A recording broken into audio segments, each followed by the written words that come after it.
الحمد لله رب العالمين. الحمد لله الكبير المتعال الحي القيوم، تنزه عن الشبه والمثال والنقص، تقدس بصفاته الكمال، اختصنا بكتابه وبرسوله صلى الله عليه وسلم الشاكر لربه على كل حال. أشهد أن لا إله إلا الله وحده لا شريك له، وأشهد أن محمدا عبده ورسوله صلى الله تعالى عليه وعلى آله وصحابته الكرام البررة ومن تبعهم بإحسان إلى يوم الدين.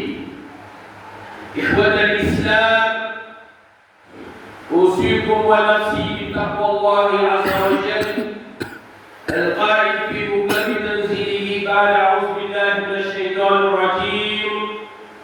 بسم الله الرحمن الرحيم.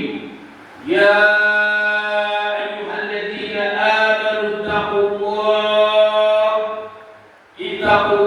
حق تقاته ولا تموتن إلا وأنتم مسلمون. إخوة الإسلام، موضوعنا معكم في هذه الجمعة المباركة هو كيف نستعد لاستقبال رمضان. إخوة الإسلام، إن في الناس لاستقبال رمضان على أصناف: صنف يستقبلون رمضان بصدق وحب، وصنف يستقبلون رمضان بالفرح والفسحة والسرور. نسأل الله سبحانه وتعالى أن يجعلنا من الفائزين، اللهم آمين. louange à Allah subhanahu wa ta'ala. Allah subhanahu wa ta'ala, le mot il est dit de louange, l'unique, l'exalté. Celui-là même, Allah subhanahu wa ta'ala, qui a exclu toute ressemblance à sa créature. Il est unique en son genre, point de divinité. Nous lui rendons grâce pour tous ces bienfaits qui ne cessent de nous combler. Et parmi ces bienfaits, Allah subhanahu wa ta'ala a pris le soin de faire de nous de la communauté de Muhammad sallallahu alayhi wa sallam. Et en plus de cela, il a fait de nous la communauté qui a reçu le dernier livre saint, qui est le Coran. Et en plus de cela, il va nous gratifier encore d'un immense bonheur qui est le mois béni de Ramadan. Chers frères et sœurs, chers fidèles de l'intercession de ce Seigneur unique pour l'associer. Et attestons également que Muhammad sallallahu alayhi wa sallam est son serviteur.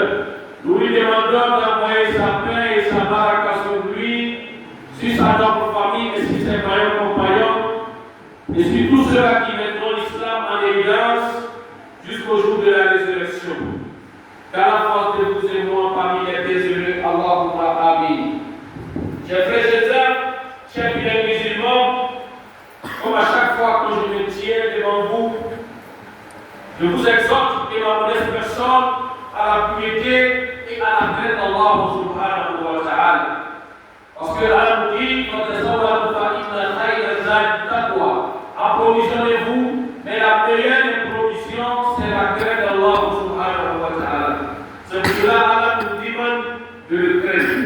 Parce que toute œuvre du musulman ou du croyant qui n'est pas précédée par la croyance et la crainte de Dieu est vouée à l'échec. Qu'Allah nous donne la bonne compréhension. Chers frères et sœurs, chers fidèles musulmans, Allah nous enjoint toujours de le craindre et de croire en lui et d'accepter de quitter en état de soumission. Dans la phase que nous quittions ce monde, Inch'Allah Ta'ala, en état de soumission, c'est-à-dire étant musulman. C'est une grâce, c'est un bonheur, c'est une chance de mourir musulman. Qu'Allah nous donne la bonne compréhension. Chers frères et sœurs, le serment que je vais tenir sera axé sur comment préparer le mois béni du Ramadan, ou dans d'autres termes, comment accueillir le mois béni du Ramadan. Qu'Allah nous donne la bonne compréhension. Parce que le constat qu'on a fait, après plusieurs années, après plusieurs répétitions, on constate que parmi les croyants, parmi les musulmans, je vais dire, il y a qu'on appelle des qualités de musulmans. Il y a ceux-là qui accueillent le Ramadan avec ferveur. Mais par contre, il y a ceux-là qui accueillent le Ramadan avec lourdeur, avec, comment on appelle là, empathie, avec désolation. Donc nous allons, Inch'Allah Ta'ala, nous attarder quelques minutes là-dessus. Alhamdulillah, les catégories de personnes, comme je l'ai dit tout à l'heure, il y a ceux-là qui accueillent le Ramadan du sidri, avec lourdeur et peine. Ça veut dire quand il entend que le Ramadan approche, il n'est pas content. Pourquoi il n'est pas content? Regardez. Parce qu'il va perdre un certain nombre de choses qu'il faisait, ou bien il va se provoquer un certain nombre de comportements qu'il a fait avant le Ramadan. Il était dans les délices. Et ces délices-là peuvent être licites, comme illicites. Ça peut être des comportements halal ou des comportements haram qu'il a fait avant le Ramadan. Mais comme il ne veut pas arrêter cela, il est peiné. Et il y a d'autres même, tellement il ne veut pas vivre le Ramadan, quand il est dans une cité pour le connaissance des musulmans, à la fin du Ramadan, il lâche. Il va quelque part d'autre, dans un autre lieu, dans un autre environnement où on ne le connaît pas, où il pourra vivre sa vie comme bon lui semble, sans rendre compte à quelqu'un. Parce que s'il est dans un environnement où on sait qu'il est musulman, il va gérer, donc lui il va gérer, donc il déménage. Ça, ceux qui n'aiment pas le Ramadan, voilà la première réaction qu'ils ont. La deuxième réaction qu'ils auront également, c'est ce que beaucoup vont faire. Ils vont se créer des maladies. Ils vont se créer des maladies. Moi je suis vraiment, je suis ulcéreux, je suis diabétique et tout. En tout cas, créer tout sont des maladies pour ne pas gérer. Comme dans le verset du jeûne, Allah dit quoi? Avant de créer le maladie, Allah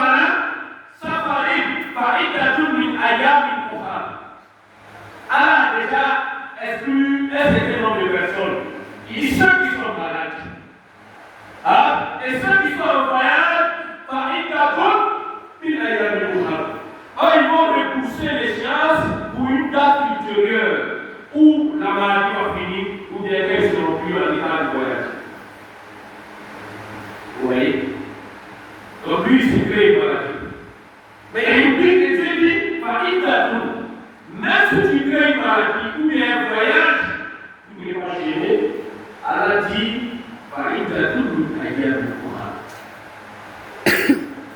ne pas tout cela à compter pour que tu puisses vraiment repousser tout ça. C'est un crédit. Qu'Allah nous donne la bonne compréhension. Mais on ne parle pas ici de ceux qui sont réellement malades.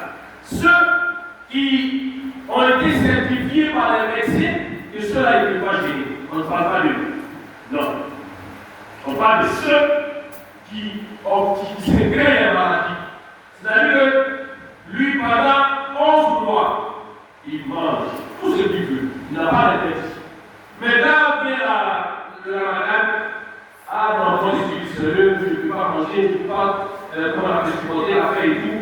Il n'y pas. Donc, chers frères et sœurs, ne soyons pas de ceux-là.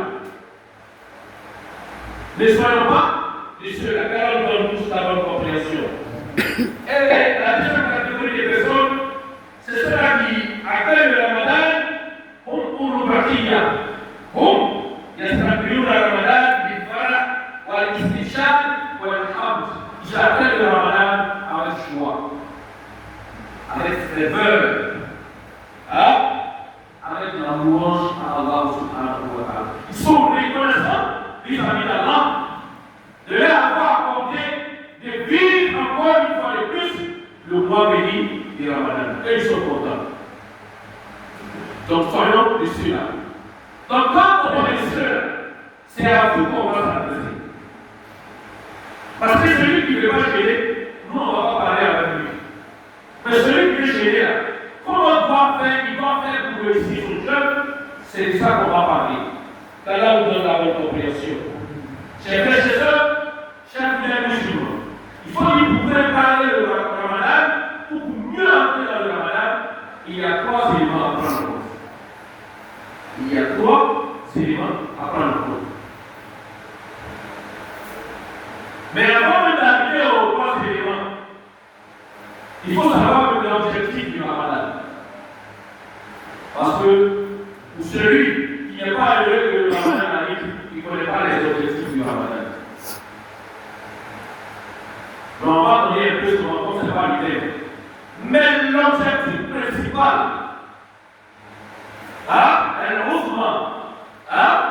du Ramadan, c'est ce que Allah nous dit dans ce verset que j'ai expliqué tout à l'heure. Il y a un الذين آمنوا كتب عليكم الصيام كما كتب على الذين من قبلكم لعلكم تتقون.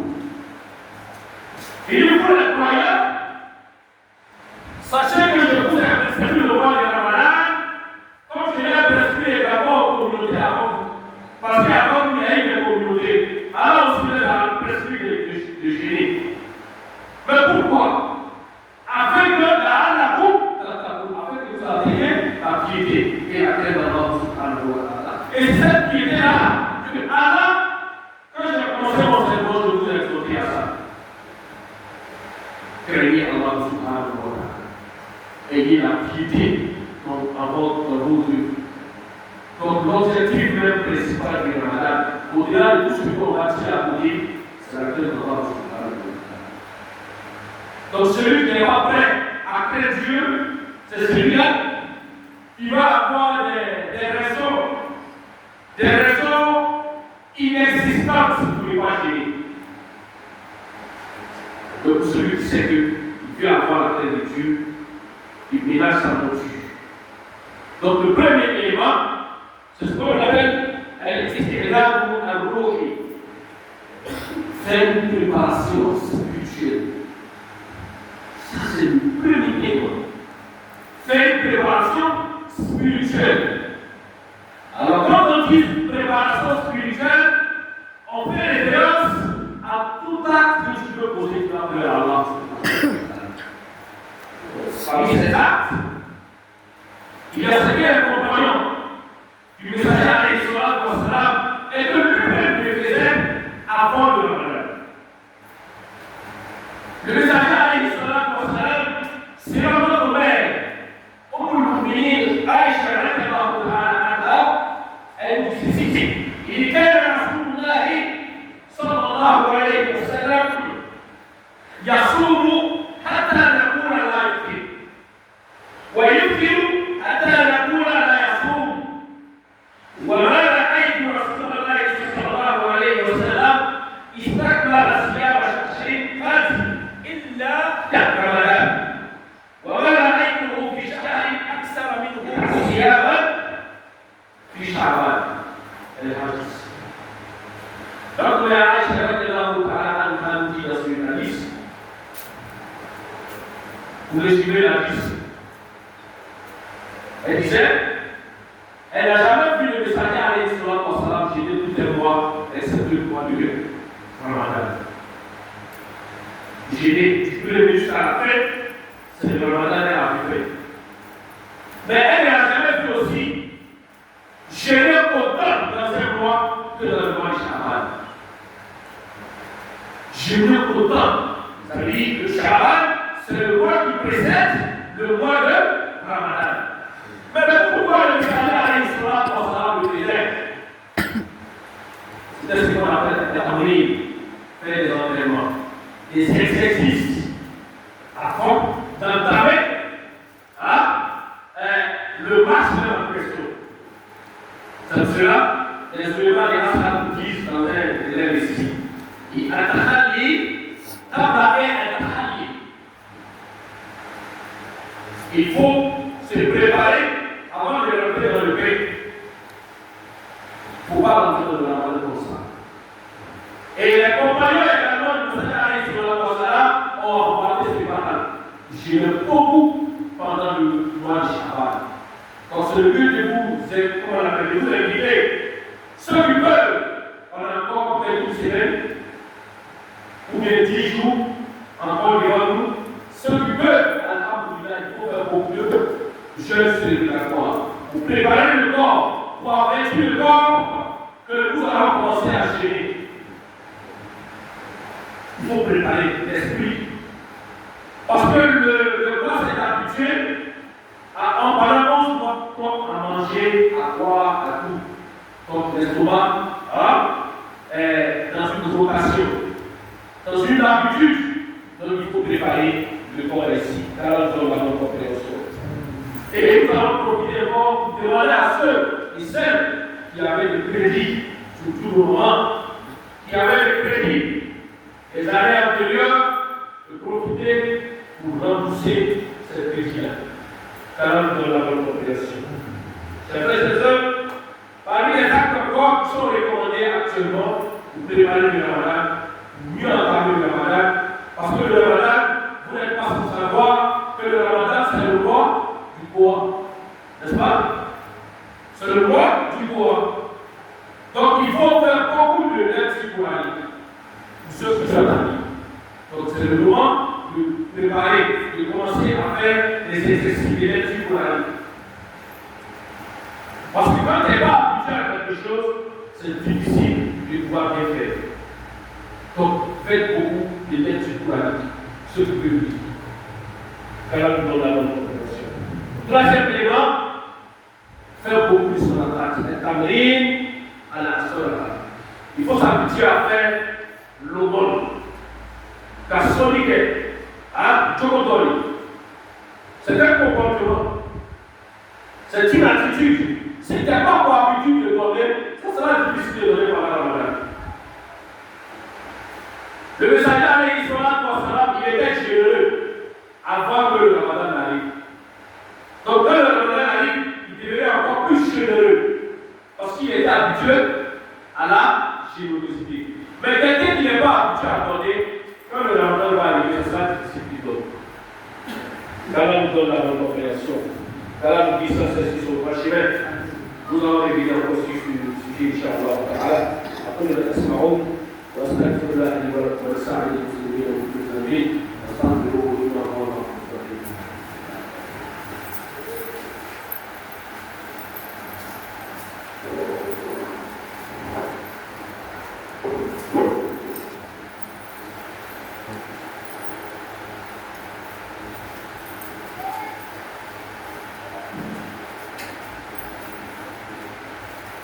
الحمد لله رب العالمين ثم الصلاة والسلام على المبعوث رحمة للعالمين محمد بن عبد الله وعلى آله وصحابته الكرام البررة ومن تبعهم بإحسان إلى يوم الدين.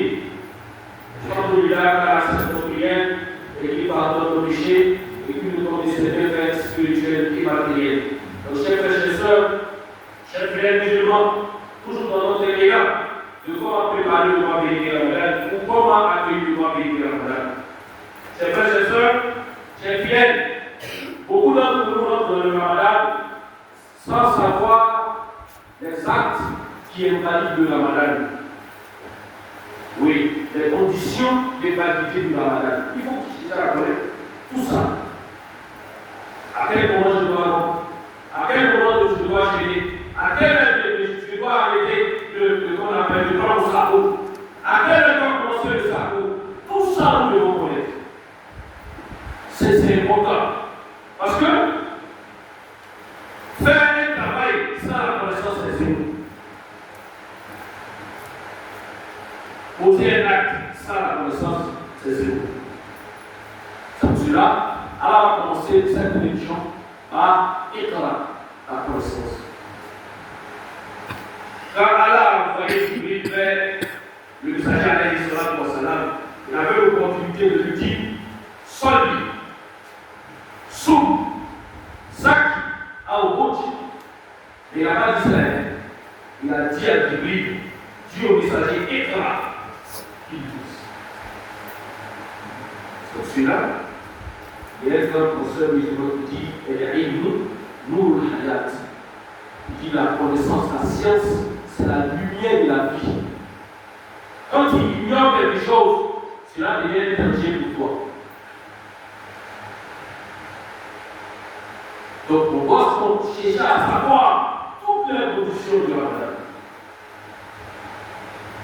Et le premier élément qu'on doit chercher à savoir, c'est la ligne, l'intention. Comment tu dois prendre l'intention? Parce que le messager alayhi salatu wa salam nous dit Innamal a'malu binniyat wa innamal likulli imri'in ma nawa. Il dit les actes, ils valent que par les intentions. Et à chacune, ses intentions. Celui qui pose un acte sans intention ne doit pas les récompenses. Hein? Celui qui pose une action, parce que quand l'intention n'est pas là, ce n'est pas validé. Donc l'intention fait partie de Shurutul Wujub. Quand on donne la bonne population. Donc pour l'intention, c'est simple. Les oulémas ont subdivisé cela en deux niveaux.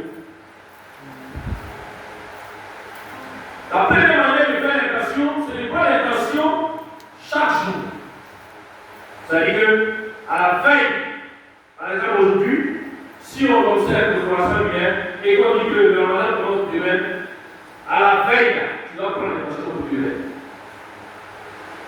Tu n'attends pas le jour J. À la veille, tu formules l'intention de jeûner pour demain. Pour chaque jour, tu formules comme ça.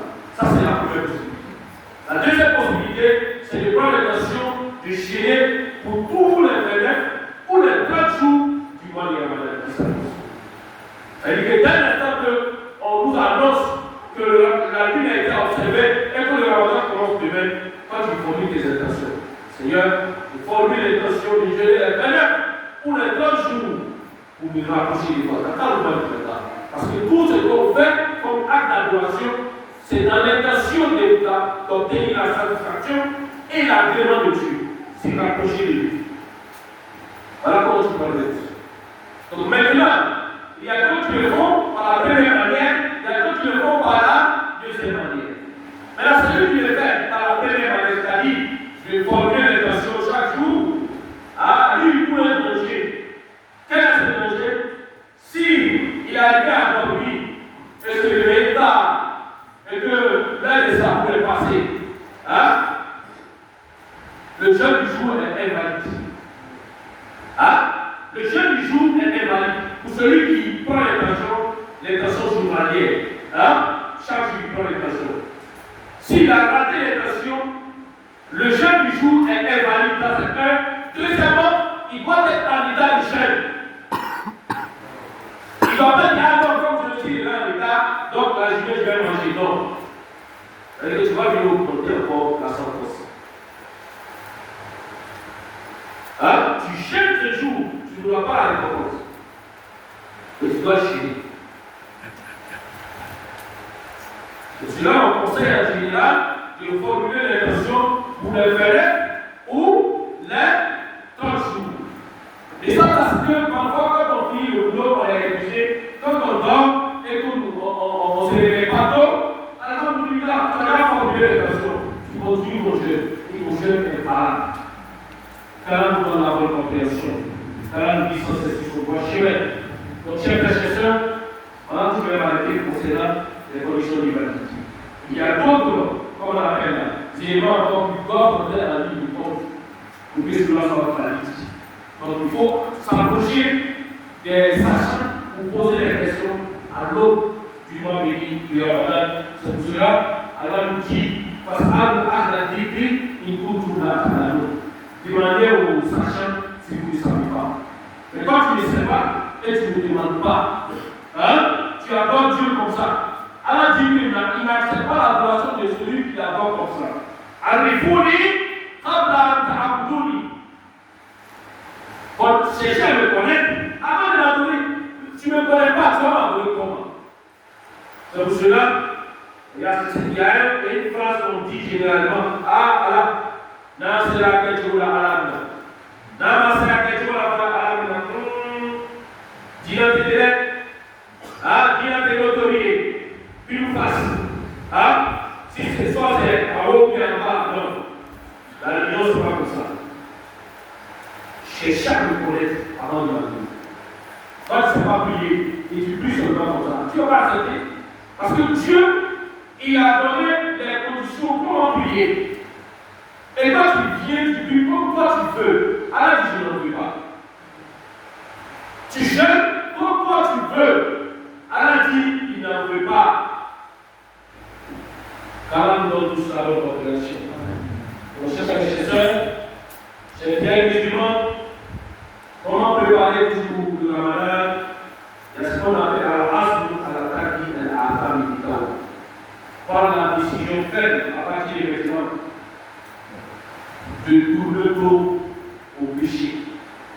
Ça veut dire que le Ramadan qui s'annonce va être une occasion pour toi de te renouveler spirituellement, de renaître spirituellement, en prenant une décision ferme pour dire moi, à côté de ce Ramadan, je vais laisser tout ce qui est péché.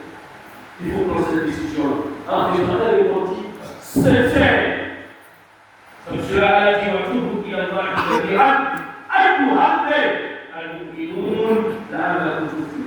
il est répandu vers Allah subhanahu wa ta'ala d'un repenti sincère afin que vous soyez sauvés. La'allakum tuflihun. Mais quand tu ne fais pas un repenti sincère, tu ne seras pas sauvé. C'est ce que le verset dit. Mais quand tu fais un repenti sincère, alhamdulillah, tu seras sauvé. Donc le Ramadan est une occasion de faire un repenti sincère vers Allah subhanahu wa ta'ala. Quel est de cet aspect spirituel-là?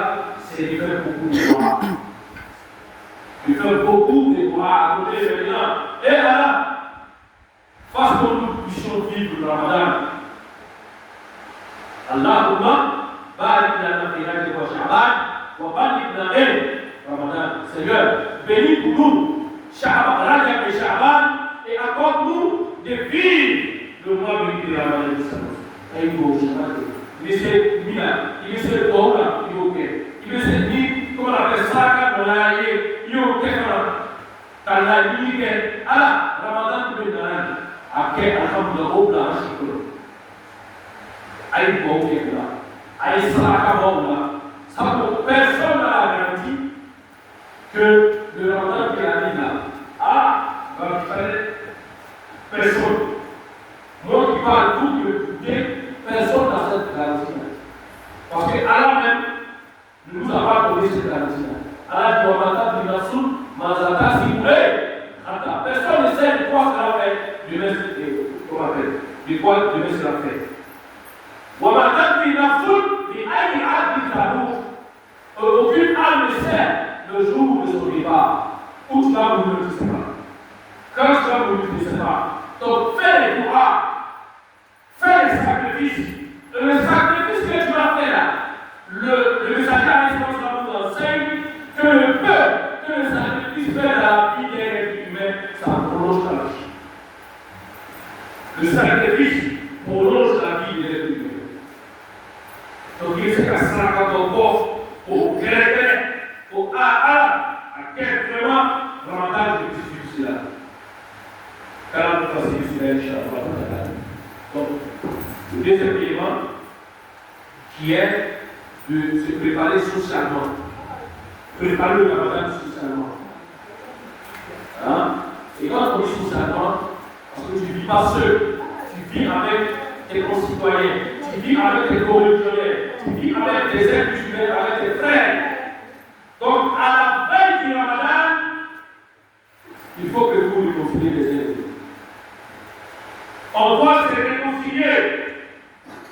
Parce que le messager alayhi salatu wa salam dit dans un hadith, il dit tout à l'heure, جنة يوم الاثنين ويوم الخميس فيغفر لكل عبد لا يشرك بالله شيئا إلا رجلا كانت بينه وبين أخيه شهداء فيقال أنظروا هذين حتى يصلها الحديث. Le messager nous dit dans ce hadith sallallahu alayhi wa sallam que le lundi et le jeudi, on ouvre les portes du paradis. Et quand les portes du paradis sont ouvertes, Allah subhanahu wa ta'ala pardonne à tous ses serviteurs. Excepté le serviteur qui associe une autre divinité à Allah subhanahu wa ta'ala. Ça c'est vrai. Et deuxièmement, il dit sauf encore un monsieur ou un homme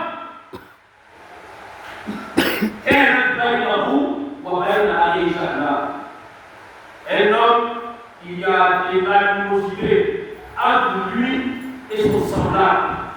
Ça veut dire lui et ses frères, c'est pas lui.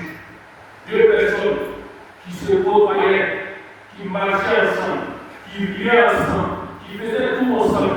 Et du jour au lendemain, il décide de ne plus se parler sans une raison juridiquement valable. Je dis bien dans tout ça dessus. Sans une raison valable. Parce qu'on peut décider de ne pas se retirer de quelqu'un pour des raisons valables. Quand la raison est valable, tu n'es pas concerné par cette justice. Quand je dis que la raison est valable, je fais allusion à peut-être quelqu'un que quand tu le côtoies, ton adoration vis-à-vis d'Allah reste. Il ne te dit pas vers le haut, mais il te dit vers le bas. Donc, ce type de personne, quand tu décides de te retirer d'elle, elle tombe de l'État. Parce que la cause, elle est bonne, elle est bonne. Parce qu'on dit, la Torah est marquée, il va se faire des traits.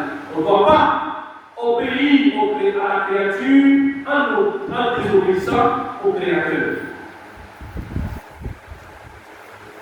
Mais toi, tu décides d'aller par la porte pour une maison de place. Pour une maison de jugement, ça peut être à cause de l'argent, ça peut être à cause des femmes, ça peut être à cause des raisons sont religieuses. Hein? Mais quand c'est pour une raison de jugement, il faut pardonner avant de retourner dans la vie. Il a menti sur moi, donc je me l'ai dit de lui.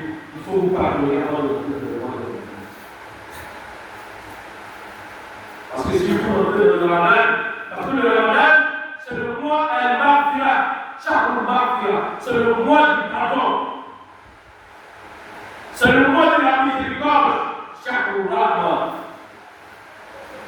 Mais vous n'êtes pas miséricordieux envers vous de ces autres. Alors, il y a ceux qui font preuve de discernement, de pardon, de patience, de tolérance vis-à-vis de leurs semblables, alors aussi de la preuve d'indulgence vis-à-vis d'eux. Mais il est été, moi, les deux sont là. Non, moi je ne pardonne pas. Moi je ne pardonne pas. Pendant que toi tu vas donner pardon à Dieu, Dieu te dit n'accepte pas ton pardon. Donc toi qui te retrouves dans cette posture-là, à côté de maintenant, va demander pardon. Réconcilie-toi, même si tu as raison. Regardez, le messager a raison, dit, même si tu as raison, il faut demander pardon. Et entre nous deux, celui qui fait le premier pas, il est mieux aux yeux de Dieu que celui qui se retire. Celui qui fait le premier pas, qui dit Assalamu alaikum, c'est-à-dire qu'il n'y a pas de salam, tout est fait en vous, fais perdre là. Et quand tu le vois, tu décides, comme Ramadan arrive, tu dois me conseiller, tu le vois, tu dis Assalamu alaikum. Quand le premier a lancé la salam, tu es mieux considéré auprès d'Allah à la vôtre. Donc, réconcilions-nous les uns auprès des autres. Parce que si tu ne les réconcilies pas, et que vraiment tu rentres dans le Ramadan, tu vas gêner, Tu vas pas te dire manger du bois ou bien.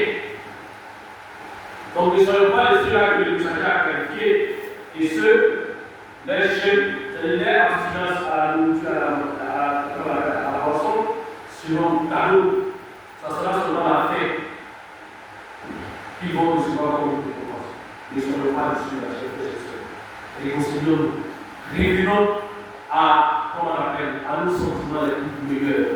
Et si on le fait, et qu'on rentre dans le Ramadan, vous verrez la vie, tout cela compte pour nous, et tout cela compte pour nous, et nous allons rentrer dans le Ramadan, et l'objectif qu'on veut atteindre, on va les atteindre, Inch'Allah. Ça, c'était le deuxième élément. Le dernier élément, c'est la répétition libre. Faire un programme aussi financier. Parce que le Ramadan aussi, il y a l'aspect financier. Les dépenses. Donc il faut faire un programme de dépenses. Voilà, il faut te donner une limite si possible des dépenses. Mais autant que tu peux, il faut le faire. Pourquoi je le dis, il faut donner une limite à tes dépenses?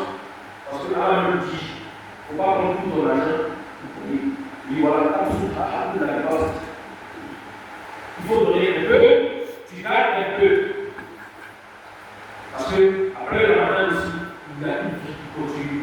Il y a des réalités aussi qui doivent continuer. Tu as des devoirs vis-à-vis des personnes qui sont sous ta responsabilité. Donc il faut faire ce programme. Il ne faut pas, qu'on appelle, dépenser. Je ne vais pas dire, il ne faut pas exagérer. On a tous fait. Parce qu'on voit les gens aujourd'hui qui font des dépenses. Mais quand tu regardes ces dépenses-là, s'ils mettaient ça dans d'autres choses, ça sera plus utile. Oui. Ça sera plus utile. Par exemple, tu prends l'exemple de la télé. Pas que ce n'est pas bon. C'est très beau de faire des études collectives et tout. Mais par exemple, quand tu vas faire des études collectives, il y a des gens qui vont venir, tu vas inviter les gens vraiment, quel outil et tout. Pendant qu'il y a des gens qui sont dans la désolation, dans la détresse, ils ne savent même pas comment les ranger. Avec quoi les ranger. Donc quand tu prends ça, et tu vas lui donner, pour lui dire, ah vraiment, ça sera l'aider. Bon. Ça sera plus beau que d'aller réunir les gens qui n'ont pas besoin de ça. Parce que parfois on fait des études avec des gens différents, en réalité qui ne sont pas dans le besoin. Je ne parle pas des études collectives qu'on organise à la mosquée. Parce que là, c'est un acte où, comme on appelle, les gens viennent, les gens de nuit qui viennent. Je ne parle pas de ça. Mais je parle des études qu'on va organiser, comme des festins. Et parfois, même la culture laisse. Ça, c'est le gaspillage. Alors, il n'y a pas ça. Vous pouvez faire les petits sols, c'est simple. Dans le reste, là, il y a des démunis qui sont là, il y a des nécessités qui sont là, allez vers eux et on y reste là. Cela aura plus d'impact et plus méritoire que le gaspillage qu'on fait. Car nous tous avons une compréhension, car nous disons que ce sont nos chemins. Donc, chers frères, en résumé, le Ramadan se prépare spirituellement, le Ramadan se prépare socialement, le Ramadan se prépare financièrement. Mieux rentrer dans le Ramadan. Donc il faut se réconcilier les uns les autres.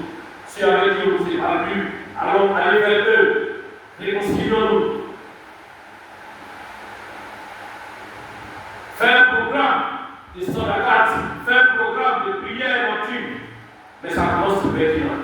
Parce que celui qui n'a pas pour habitude de se réveiller dans la nuit de Dieu, pendant le Ramadan, ça sera difficile de se réveiller. Tu vas mettre des réveils, mais toi-même là, tu ne vas pas accepter de te réveiller.